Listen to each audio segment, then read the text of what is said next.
सरकार आणि पक्षातूनही संजय पाटील यांची कान उघडणी करण्यात आली। वादानंतर संजय पाटील यांनी माफी मागितली। दिलगिरी होती की पत्रकारांवर उपकार केले। संजय दिना पाटलांच्या या माफीनाम्यावर संदीप देशपांडेंनी टीका केली। माझ्या मते ती सगळ्यात माजलेली दिलगिरी होती, संदीप देशपांडेंनी निशाणा साधलाय।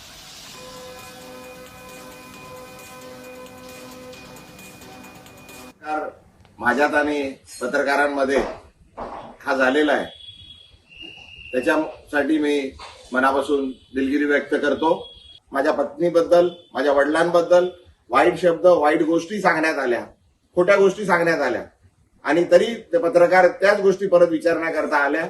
माझ्याकडून त्यांना विनंती करण्यात आली, पण त्यांनी न थांबता ते चालू राहिलं। त्याच्यात वाद जरा जास्त झाला। माझ्याकडून चुकीने काहीतरी अपशब्द निघाले।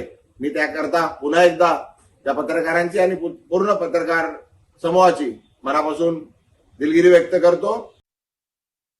काल मी काहीतरी दिलगिरी बघितली त्यांची। ती दिलगिरी होती का पत्रकारांवर केलेले उपकार होते, हे एकदा त्या दिलगिरीमधून बाहेर येऊ दे। ही कुठली पद्धत आहे दिलगिरी व्यक्त करायची?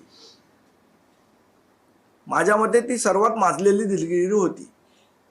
त्याच्यापेक्षा दुसरं तिसरं काही नाही। कोणालाही म्हणजे त्यांना त्याच्याबद्दल खंत वाटते, वाईट वाटते असं कुठेही त्यांच्या बोलण्यातनं दिसत नव्हतं।